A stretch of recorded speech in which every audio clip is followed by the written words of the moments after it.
Welcome to integration lecture number 5। आज की class थोड़ा छोटी है पर लेकिन बहुत भारी है, मज़ा आएगा। स्टार्ट करते हैं बेटा। सबसे पहले मेरी तरफ से आप लोगों को इंफॉर्मेशन दी जा रही है कि स्फीयर का surface area 4 pi are square है। कि स्फीयर का surface area 4 pi are square है। ठीक है, दिस इज गिवन। और इस फॉर्मूले की मदद से हम लोग वॉल्यूम के बारे में बात करेंगे। ठीक है, ये फॉर्मूला बेटा राइट नाउ गिवन है। इंटरेस्टिंग चीज ये है कि उसके बाद हम इसको भी प्रूफ करेंगे, लेकिन ये बाद में प्रूफ करेंगे। आज की क्लास में पहले आपको गिवन है कि surface area 4 pi are square होता है। पहले असल में रीजन ये है, इसका प्रूफ जो है बेटा मैथमेटिकली कॉम्प्लिकेटेड है। ठीक है, तो वो बाद में डाल देते हैं, थोड़ा सा इलॉजिकल है। लॉजिकल ये होता कि पहले इसको प्रूफ करते फिर उसको यूज करते, लेकिन बेटा हम लोग इसको अभी डायरेक्टली यूज करेंगे, इसको बाद में प्रूफ करेंगे। रीजन, इसके प्रूफ में ज्यादा दिमाग लगता है। ठीक है, और बाद में ज्यादा दिमाग हमें आ जाएगा, उम्मीद करते हैं। तो पहला सवाल बेटा आप लोगों से यह पूछना है, पहला सवाल आप लोगों से यह पूछना है कि मेरे पास एक स्फेरिकल शेल है, अंदर कुछ नहीं है, खोखली बॉल है। इस बॉल का अंदर से रेडियस है r और बाहर से रेडियस है r प्लस डी आर, और मुझे ये अंदर का वॉल्यूम चाहिए। ये समझ में आया बेटा सबको? This is a hollow shell. ये बेटा एक हॉलो शेल है, और हॉलो शेल में मुझे मटेरियल का वॉल्यूम चाहिए। हॉलो शेल में बेटा मुझे अंदर के मटेरियल का वॉल्यूम चाहिए। ये वॉल्यूम बेटा कैसे आएगा? डी वॉल्यूम, हाँ, VOL वॉल्यूम है ना, वॉल्यूम की नई स्पेलिंग डी वॉल्यूम। सबसे पहले बेटा हमें 10th क्लास के बच्चों को पढ़ाना है कि ये डी वॉल्यूम कितना है। तो 10th क्लास के तरीके से बताना।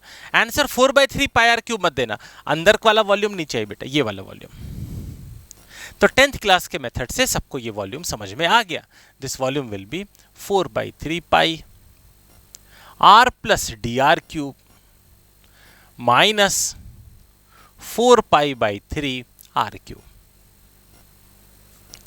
और बेटा a plus B whole cube का एक्सपेंशन होता है a cube plus 3a square b plus 3ab square plus b cube. मालूम है सबको? वो एक्सपेंशन इस पे भिड़ा देते हैं, तो this will become equal to 4 pi r cube plus 3r square d r plus 3r d r square plus d r cube. कुछ बच्चे बेटा ये एक्सपेंशन नहीं जानते होंगे, उनको a plus B whole cube का एक्सपेंशन पता होगा। a cube plus b cube plus 3ab a plus B, उससे भी एक्सपेंशन कर लो बेटा, एक स्टेप के बाद यहीं पहुंच जाओगे।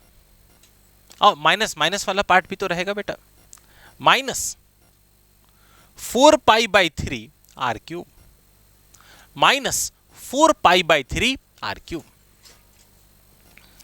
और बेटा अगर इसको फर्दर एक्सपैंड कर दें तो this will become equal to 4 pi r cube. Second term हो जाएगा बेटा 4 pi 3r square d r. Third term हो जाएगा बेटा 4 pi 3r d r square plus ये वाली टर्म बेटा नीचे ले आ रहा हूं 4 पाई/3 डी आर का क्यूब माइनस ये कर लो बेटा 4 पाई/3 आर क्यूब। 5 टर्म हैं, अब इनमें कैंसिलेशन खेलो। अब इनमें कैंसिलेशन खेलोगे बेटा तो फर्स्ट टर्म और लास्ट टर्म कट जाएगी। ठीक है, ये 3 टर्म्स बेटा बची और इन 3 टर्म्स को बेटा फर्दर सिंप्लीफाई करना है। अनफॉर्चुनेटली इनको फर्दर सिंप्लीफाई करने के लिए मुझे ओरिजिनल फिगर को मिटाना पड़ेगा, कोई बात नहीं।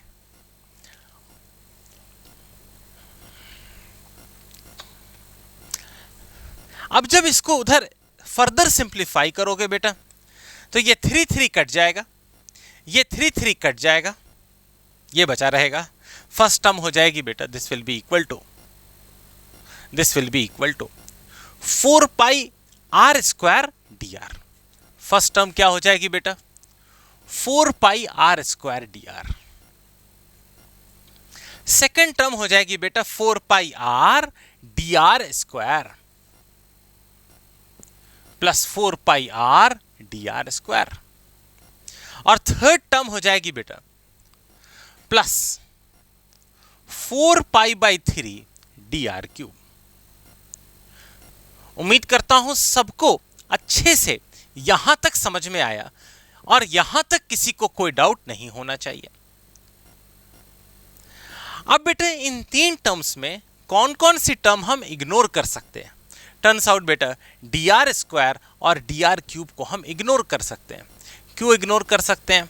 अरे आपके साथ डिस्कस किया था ना बेटा मैंने एग्जाम्पल 0.001 इंटू 0.001 क्या हो गया बेटा 0.000001।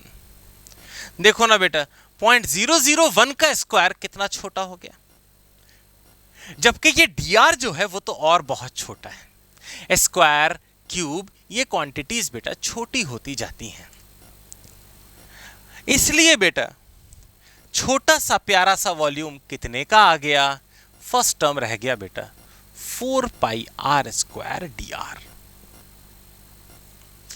उम्मीद करता हूं 10th क्लास की मैथमेटिक्स में आप सबको मजा आया और ये 10th क्लास वाला इनफैक्ट टफ है, 11th क्लास वाला आसान है।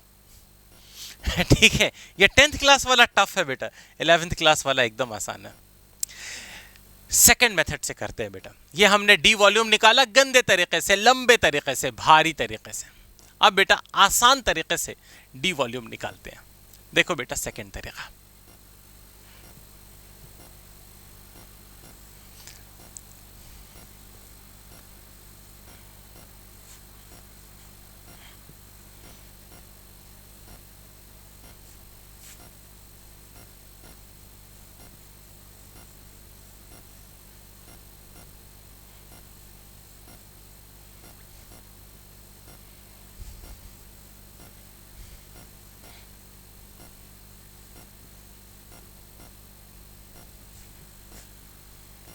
नेक्स्ट बेटा इसके बाद देखना दूसरा तरीका।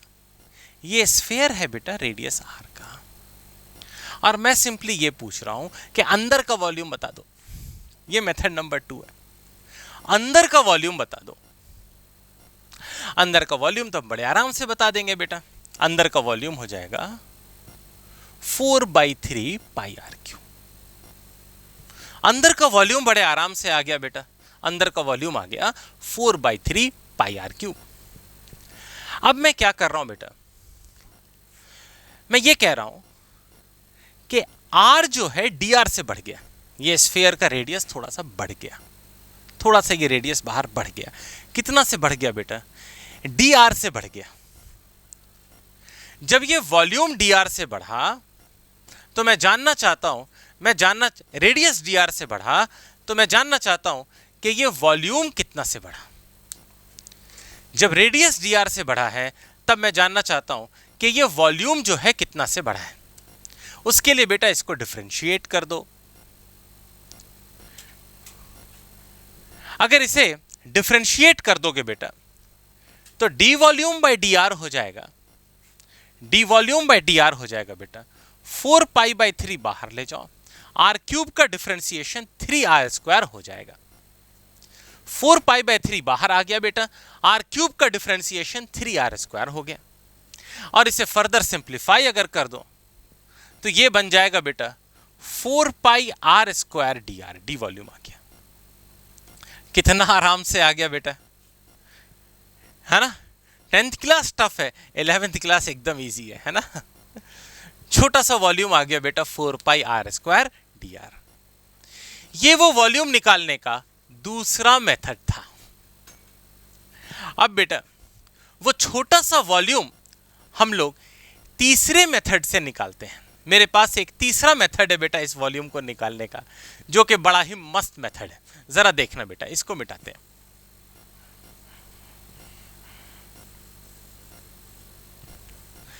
तीसरा मेथड जो कि मेरा फेवरेट है, ये देखो बेटा, ये मेरे पास स्फीयर है जिसका रेडियस r और थिकनेस dr है। मुझे ये वॉल्यूम चाहिए। तो मैं विजुअलाइज कर रहा हूं कि मेरे पास एक फुटबॉल है और इस फुटबॉल का रेडियस r और थिकनेस dr है। इस फुटबॉल का रेडियस r और थिकनेस dr है। और बेटा मैं अब क्या करता हूं कि एक सीजर लेता हूं। जिनको फुटबॉल पसंद है उनको मेरा ये एग्जाम्पल पसंद नहीं आएगा। मैं एक सीजर लेता हूं और इस फुटबॉल को अच्छे से काट के उसका कारपेट बना देता हूं।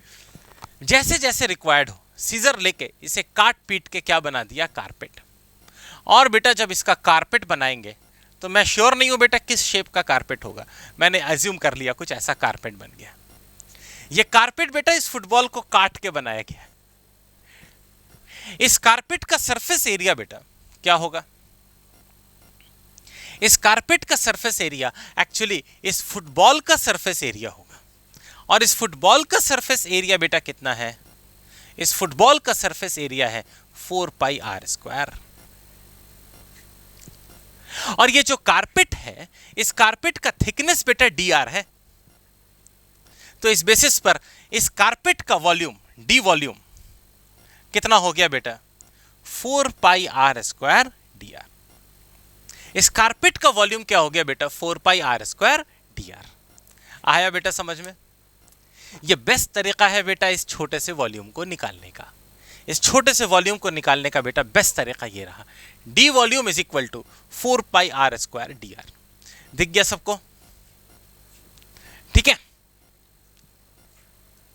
अब दिखता है बेटा, हर बार ये गंदी से फिगर ड्रॉ करने की जरूरत नहीं है। अब आप ध्यान से देखो बेटा, आपको वॉल्यूम दिखेगा। अब आपको दिखेगा बेटा कि this volume is surface area 4πr² into thickness dr। दिखा नहीं कि नहीं दिखा, काटने की क्या जरूरत है, डायरेक्ट दिख रहा है बेटा कि this volume is going to be 4πr² into thickness dr। आया बेटा समझ में। और लगे हाथ बेटा एक और काम कर ले, ये डी वॉल्यूम जो है इसे इंटीग्रेट कर लेते हैं तो बेटा टोटल वॉल्यूम हमारे पास आ जाएगा, ठीक है। डी वॉल्यूम को बेटा अगर इंटीग्रेट कर ले तो वॉल्यूम हो जाएगा बेटा 4π बाहर चला गया, integration of r² dr, zero से बेटा कैपिटल R तक, जीरो से लेकर कैपिटल R तक। ये हो जाएगा बेटा 4πr² का इंटीग्रेशन r³/3। कहां से कहां बेटा, जीरो से लेकर कैपिटल R तक। और इससे बेटा ये वॉल्यूम हो जाएगा 4πr³/3। लोअर लिमिट तो बेटा कुछ करेगी नहीं, हमें दिख रहा है, इसलिए बेटा वॉल्यूम 4πr³ हुआ। और स्फीयर का वॉल्यूम जो 4/3πr³ होता है, ये उसका प्रूफ है।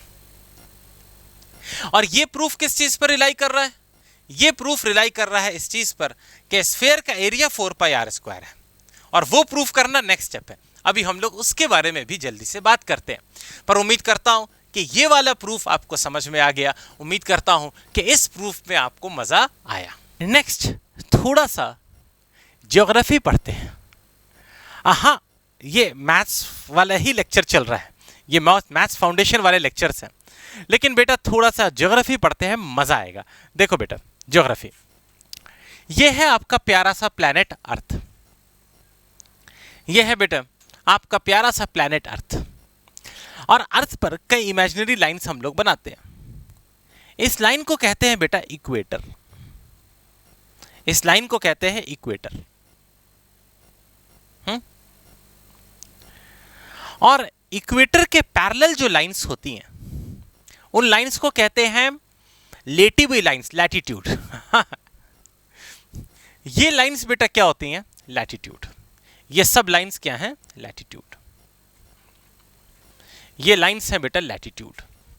मालूम है सबको? हाँ, यहां तक तो सबको पता रहता है, मैंने याद किया था बेटा। लेटी हुई लाइंस लैटिट्यूड और जो लाइंस लंबी होती हैं वो लॉन्गिट्यूड, राइट। ज्योग्राफी भी आती है थोड़ी थोड़ी। अब बेटा मान लो आप यहां पे हो, इस लैटिट्यूड पे हो, आप यहां पर हो और ये अर्थ का सेंटर है और अर्थ के जो इक्वेटर है बेटा, ये अगर ध्यान से देखो तो सिर्फ एक लाइन नहीं है बल्कि एक प्लेट है पूरी। जैसे ये नींबू हो और नींबू को बीच में से काट दो तो पूरे जो ऊपर की प्लेट है वो पूरी प्लेट को इक्वेटर कह सकते हैं। परेशान मत हो, मैं अर्थ को काट नहीं रहा हूं ठीक है, लेकिन ऐसे हम विजुलाइज कर सकते हैं। तो इक्वेटर लाइन भी है और इक्वेटर एक प्लेन भी है। ऑफ कोर्स इक्वेटर का जो प्लेन है वो तो इक्वेटर के अंदर, अर्थ के अंदर जा रहा है, तो आप उसमें कुछ कर नहीं सकते हो। इक्वेटर की जो लाइन है वो आप सरफेस के ऊपर देखते हो। आप यहां पे खड़े हो, मैं यहां से बेटा एक लाइन जो है अर्थ के सेंटर पर ज्वाइन कर रहा हूं और देख रहा हूं कि ये जो लाइन है ये इक्वेटोरियल प्लेन से कितने ऊपर एंगल पर है। मान लेते हैं ये एंगल क्या है बेटा? थीटा। तो इसका मतलब ये हुआ बेटा कि आप जिस पॉइंट पे खड़े हो उसका लैटिट्यूड क्या है? Theta latitude. अगर ये एंगल 15 डिग्री है तो आपका लैटिट्यूड है बेटा 15 डिग्री। आया समझ में? ऑफ कोर्स 15 डिग्री नॉर्थ, अगर नीचे की तरफ होता 15 डिग्री तो 15 डिग्री साउथ। समझ गए? अगर समझ में आया तो जल्दी से कुछ सवालों का जवाब दो। पहला सवाल, इक्वेटर कितना डिग्री लैटिट्यूड है? इक्वेटर भी एक लैटिट्यूड है, इक्वेटर खुद 0 डिग्री लैटिट्यूड है, सबको देखा। नॉर्थ पोल कितना डिग्री लैटिट्यूड है? नॉर्थ पोल बेटा 90 डिग्री नॉर्थ है, राइट। जब 90 डिग्री घुमा दोगे तो सर्किल नहीं, एक सिंगल पॉइंट आएगा। नॉर्थ पोल 90 डिग्री नॉर्थ पर है। साउथ पोल कहां पर है बेटा? 90 डिग्री साउथ पर। आ गया ज्योग्राफी में लैटिट्यूड का कंसेप्ट समझ में? कई लोगों को क्लियर नहीं होता है, अब उम्मीद करता हूं आप लोग सबको अच्छे से क्लियर है। ठीक है बेटा, अब जरा आगे देखना बेटा, अब जरा आगे देखना इसके बाद, है ना। थीटा लैटिट्यूड हो गया, इतना नॉर्थ है इतना साउथ, ये लैटिट्यूड हो गया बेटा। नेक्स्ट बेटा, ये लैटिट्यूड का कंसेप्ट काम आएगा, ये लैटिट्यूड का कंसेप्ट काम आएगा जब हम एक हेमिस्फीयर का वॉल्यूम निकालेंगे। बाय द वे मैं क्या कर रहा हूं? हेमिस्फीयर का सरफेस एरिया निकालेंगे। मैं काम कर रहा हूं बेटा, मैं हेमिस्फीयर का सरफेस एरिया निकाल रहा हूं और फिर कहूंगा हेमिस्फीयर का कर्व्ड सरफेस एरिया निकाल लूंगा और फिर कहूंगा कि स्फीयर का सरफेस एरिया इसका डबल था। अब मैं स्फीयर के सरफेस एरिया में हाथ डाल रहा हूं, ठीक है, लेकिन उसके लिए मैं क्या कर रहा हूं बेटा? हेमिस्फीयर के कर्व्ड सरफेस एरिया की बात कर रहा हूं। और हेमिस्फीयर का कर्व्ड सरफेस एरिया समझने के लिए आपको ये लैटिट्यूड का कंसेप्ट क्लियर होना चाहिए।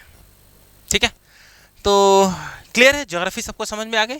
अगर ज्योग्राफी समझ में आ गई तो बेटा इसको मिटा रहा हूं, यहां पर मैं एक हेमिस्फीयर बनाने की कोशिश करूंगा। ठीक है, मैं पूरा बोर्ड एक बार लेना चाह रहा हूं। अगर पूरा डेरिवेशन बोर्ड के अंदर में हो जाए तो अच्छा है, पर देखना पड़ेगा, श्योर नहीं होगा कि नहीं।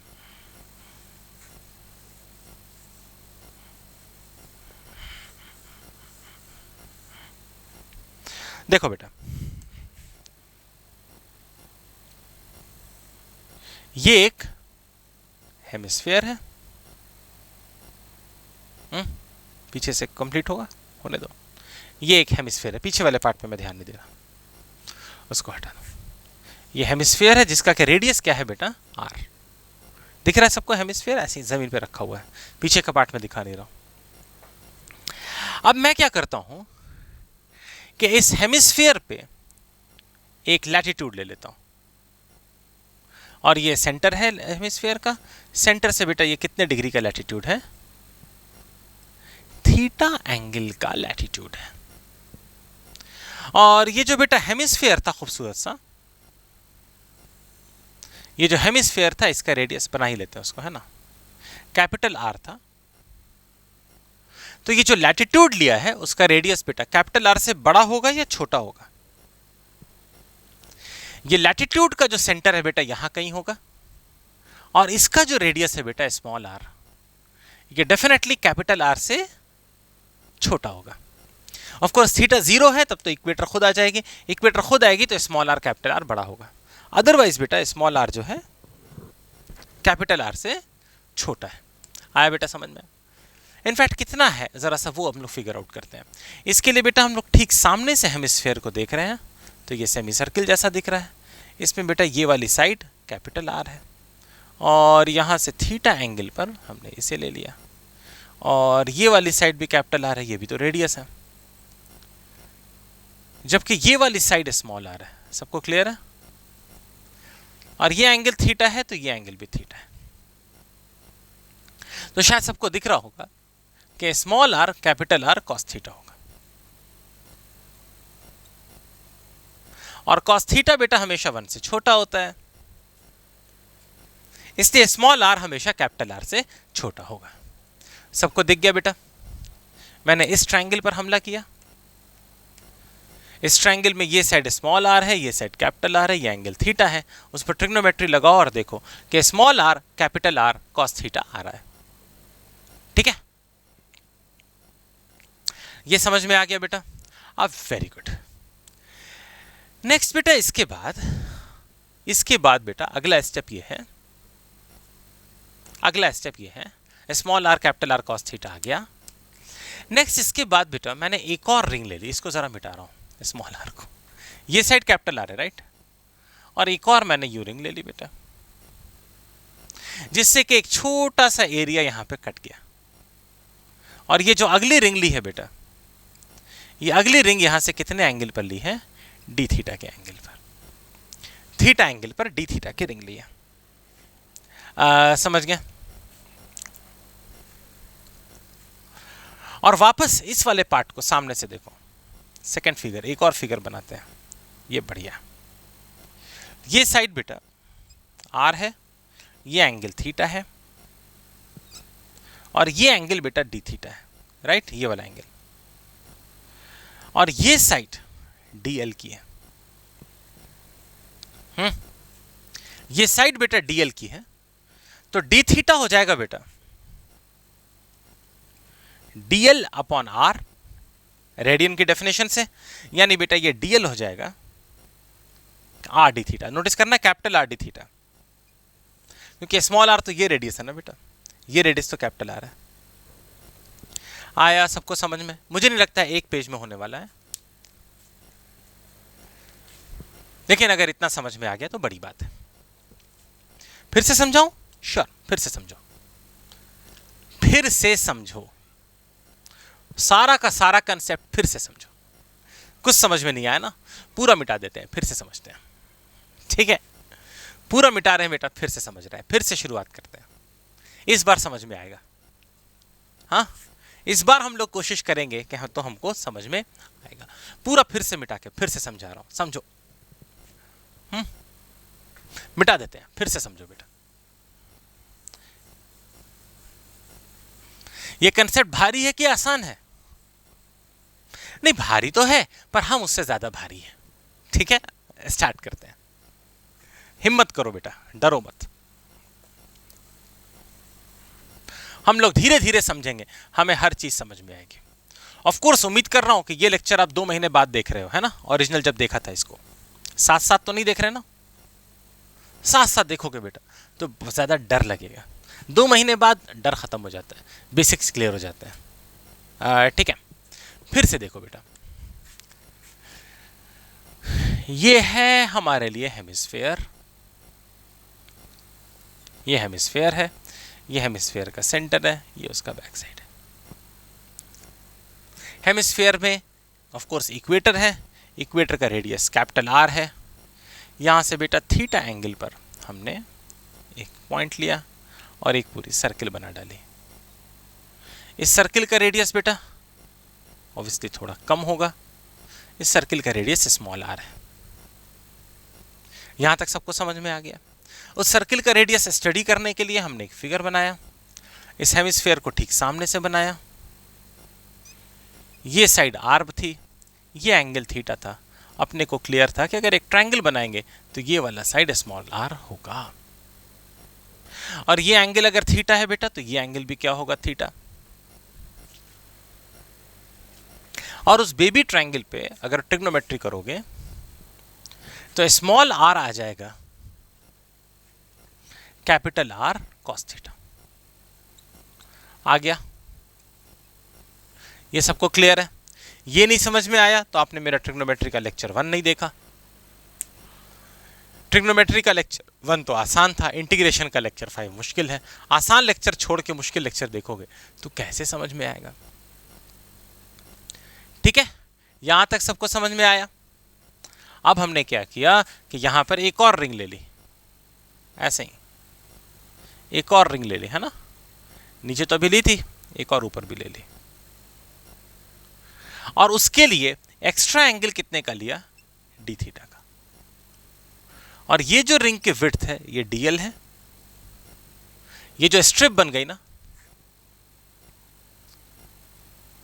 इस स्ट्रिप की विड्थ बेटा डीएल है। और वो डीएल निकालने के लिए हमने एक और फिगर बनाया। ये रहा बेटा एक और फिगर,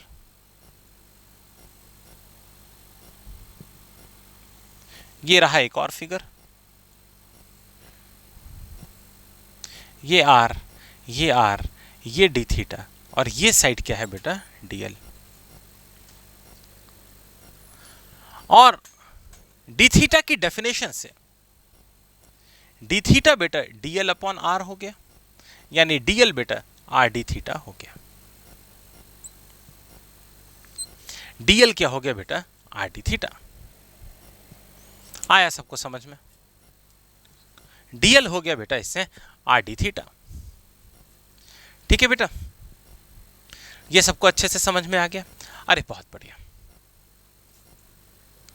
नेक्स्ट बेटा अगला स्टेप है, बड़ा इंपॉर्टेंट कंसेप्ट है। ये कंसेप्ट सबको क्लियर है ना?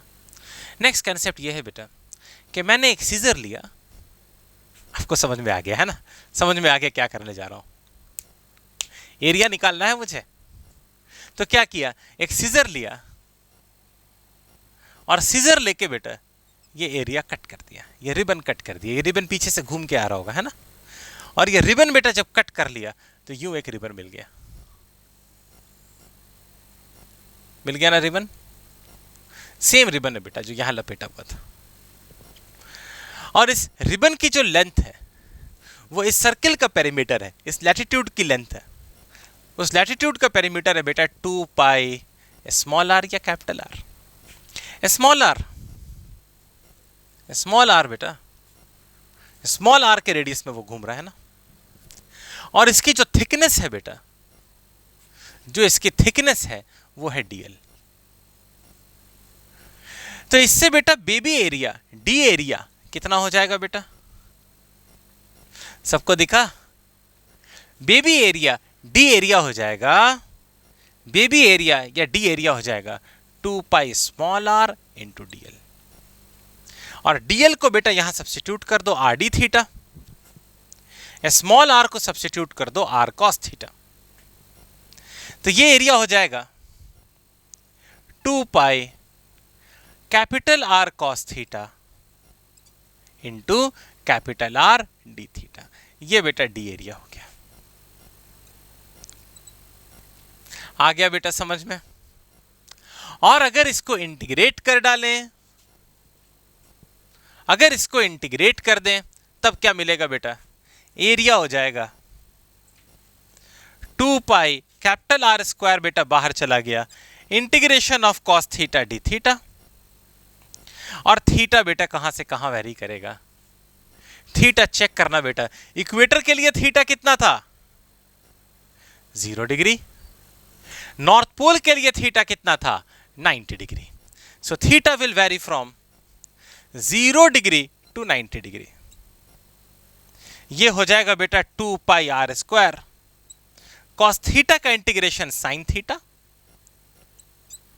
कहां से कहां बेटा, 0 डिग्री से 90 डिग्री। सबको समझ में आया? हाँ, और अब मेरे पास जगह खत्म हो गई है ना। हालांकि मुझे जस्ट एक दो लाइन और चाहिए थी। कोई बात नहीं बेटा, अब मैं उधर से मिटाना शुरू कर रहा हूं। अगर सबको समझ में आ गया है तो बहुत अच्छी बात है। मैं जरा उधर से मिटाना शुरू कर रहा हूं बेटा, है ना। This will become equal to,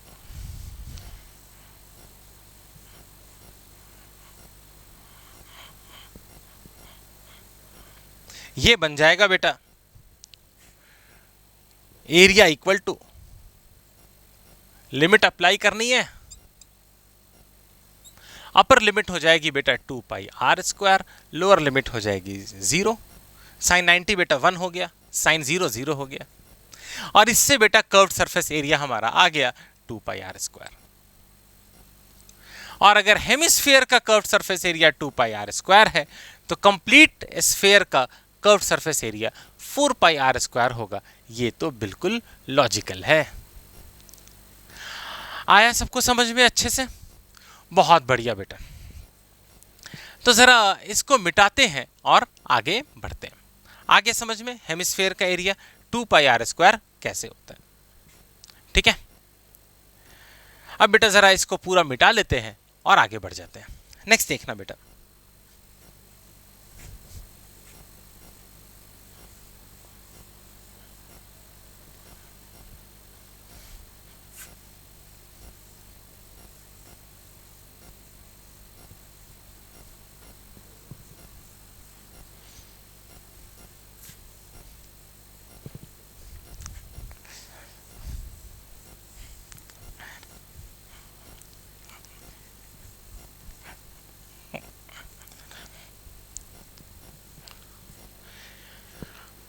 अगले कंसेप्ट पे आते हैं बेटा, है ना। अगला बेटा एक कोन है, ये रहा एक कोन, और बेटा इसका कर्व्ड सरफेस एरिया प्रूव करना है कि कितना होगा पाई आर एल। देखो बेटा रेडियस बेटा इसकी आर है, रेडियस आर है, ये साइड जरूरत पड़े तो एच है, ये साइड स्लैंट साइड क्या है एल, ठीक है। इसको जरा सा प्रूफ करते हैं बेटा कैसे होगा। इसको प्रूफ करने का तरीका, इसमें बेटा इसमें भी कट करने का प्लान करो। यहां पर एक सर्किल कट करो, ये एक सर्किल कट करो, और इस सर्किल का रेडियस बेटा क्या ले लो स्मॉल आर। इस सर्किल का रेडियस ले लो स्मॉल आर। जब इस सर्किल का रेडियस बेटा स्मॉल आर ले लोगे, ठीक है, पीछे से बनाने की क्या जरूरत है, और ये कितना दूर में ले लो बेटा एक्स डिस्टेंस पर, स्लैंट लेंथ एल है, एक्स डिस्टेंस पर ले लो, और इस सर्किल का रेडियस बेटा क्या ले लो स्मॉल आर। तो पहली चीज ये है कि मैं स्मॉल आर और को निकालना चाहता हूं एक्स के टर्म में। उसके लिए बेटा इस कोन को ट्रायंगल के फॉर्म में ड्रॉ कर लो सामने से देखते हुए। उसमें बेटा ये साइड कैपिटल आर है, ये साइड एल है, जबकि ये पूरी बड़ी साइड एल है, राइट। जबकि ये छोटी साइड एक्स है और ये छोटा रेडियस बेटा स्मॉल आर है। और यहां पे अगर सिमिलर ट्रायंगल लगा लोगे तो क्या मिलेगा, उससे आपको मिलेगा बेटा small R upon capital R is equal to X upon L. इससे बेटा स्मॉल आर क्या हो गया R X by L. Small R क्या हो गया बेटा आर एक्स बाई एल। समझ में आ गया? अरे बहुत बढ़िया। नेक्स्ट बेटा इसको अगर dx और आगे बढ़ा लो तो ये एक पतली सी स्ट्रिप कट जाएगी ना। अगर इसको dx और आगे बढ़ा लो बेटा तो एक पतली सी स्ट्रिप कट जाएगी, और इस पतली सी स्ट्रिप को आपको पता है क्या करना है, एक सीजर लेके उड़ा डालो।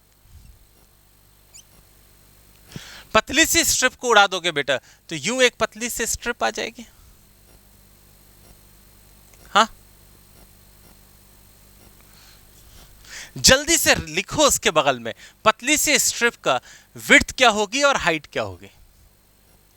विड्थ हो जाएगी बेटा, इस पतली सी स्ट्रिप की विड्थ होगी 2 पाई स्मॉल r, विड्थ होगी बेटा dx, ठीक है, विड्थ होगी बेटा dx, और इससे बेटा ये छोटा सा एरिया क्या हो जाएगा, ये छोटा सा d एरिया हो जाएगा बेटा 2 पाई r इंटू dx, और r की जगह ये डाल दो, क्योंकि r अलग वेरिएबल है, x अलग वेरिएबल है, डायरेक्टली इंटीग्रेट नहीं होगा, r की जगह डाल दो बेटा, ये हो जाएगा 2 पाई r x by L into dx, और बेटा इसे इंटीग्रेट कर लेना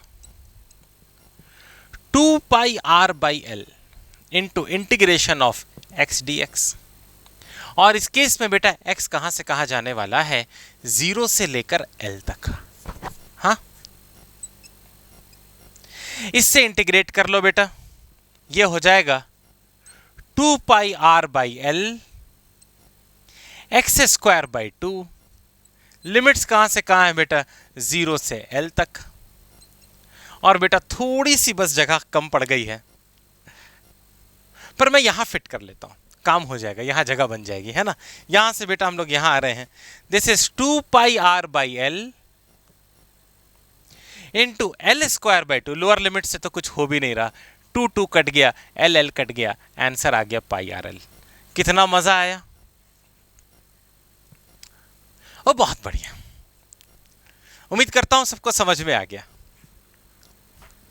उम्मीद करता हूं सबको समझ में आ गया, है ना, ठीक है।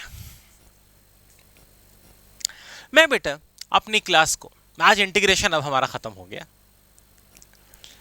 मैं अपनी क्लास में बेटा हमेशा कोशिश करता हूं कि मेरी क्लास हमेशा थोड़ी सी फन रहे, थोड़ा सा मजा आए, थोड़ा सा एंटरटेनमेंट हो, एकदम बोरिंग नहीं हो।